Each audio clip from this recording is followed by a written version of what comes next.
Senator Henderson. Thank you very much, Acting Madam Deputy President. I'm pleased to speak to the Parliamentary Joint Committee on Human Rights' 6th Scrutiny Report of 2020, which was tabled out of session on the 20th of May. This report contains a technical examination of legislation with Australia's obligations under international human rights law. During this COVID-19 pandemic, the committee has continued to meet regularly via teleconference so that it can fulfil its important role in scrutinising legislation. In addition to Report 6, the committee has also tabled 2 earlier scrutiny reports out of session on the 4th and 29th of April 2020. In producing these 3 reports, the committee has considered 69 bills and 477 legislative instruments, including 13 bills and 136 legislative instruments which were COVID-19 related. The committee has also written to ministers advising them of the committee's ongoing work at this time. The committee has also reached out to a range of non-government organisations inviting correspondence as to the human rights impacts of federal COVID-19 related legislation. That correspondence is published on the committee's webpage, together with a list of all federal legislation related to COVID-19. In addition, the committee has liaised with the United Kingdom Joint Committee on Human Rights and the way in which human rights committees can consider the human rights implications of legislative responses to the COVID-19 crisis. This pandemic has required governments across the globe to introduce legislative measures seeking to contain the outbreak and respond to its impacts. In Australia, the government has implemented vital measures to control the entry, establishment and spread of COVID-19, as well as help to manage the impact of the pandemic on jobs and the economy.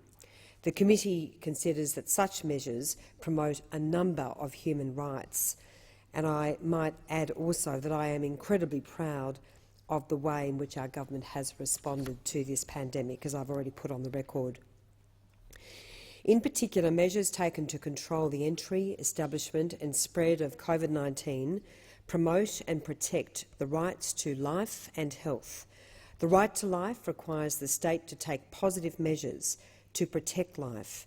The United Nations Human Rights Committee has stated that the duty to protect life implies that state parties should take appropriate measures to address conditions in society that may give rise to direct threats to life, including life-threatening diseases. The right to health is the right to enjoy the highest attainable standard of physical and mental health. Australia is required to take steps to prevent, treat and control epidemic diseases. As Chair of the Human Rights Committee, I commend the government on its efforts to promote the right to life and to health by controlling the entry, establishment and spread of COVID-19 in Australia and, of course, in relation to many other measures.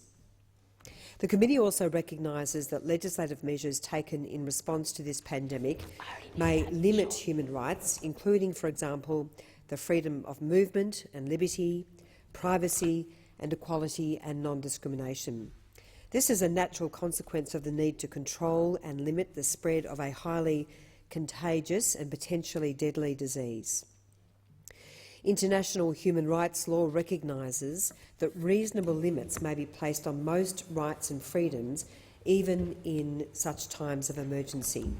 Such rights may be subject to permissible limitations where the limitation pursues a legitimate objective, is rationally connected to that objective, and is a proportionate means of achieving that objective.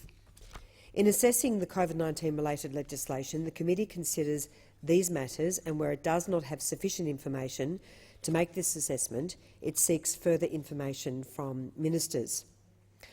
I do wish to address in this contribution some comments raised by some other committee members in various contributions they have made in the parliament, in particular Senator McKim and the Deputy Chair of the committee, the member for Moreton, Mr Perrott. I want to state very clearly for the record that I reject any suggestion that the committee has been politicised under my chairmanship. Keen observers of the committee's work will notice some significant differences in the way we report. No longer is the legal advice to the committee blended or integrated with the view or assessment of committee members. In this respect, there is now far greater transparency, and it is clear on the face of the report the legal advice provided to the committee and the consequent view taken by committee members. There will at times be different views, and they are properly expressed through dissenting reports. Assessing whether legislation complies with Australia's obligations under human rights law sometimes requires a difficult and delicate balancing act between whether a human right is limited and whether this can be appropriately justified by way of a permissible limitation. This will invariably lead to different views, and in a democracy such as ours, so it should. No member of this committee is a rubber stamp, and under my chairmanship I celebrate the fact that committee members may and will have different views. I have also been concerned that there has not been in the past enough focus on positive human rights, meaning the positive rights which flow from new or amended laws or regulations. The committee has worked hard to recognise positive human rights in its reports, such as the rationale which underpins so much of the COVID-19 legislation, including the right to life and the right to health. I am pleased to report to the Senate that the committee will continue to meet regularly throughout this pandemic and progress its vital work of considering the human rights implications of all new legislation.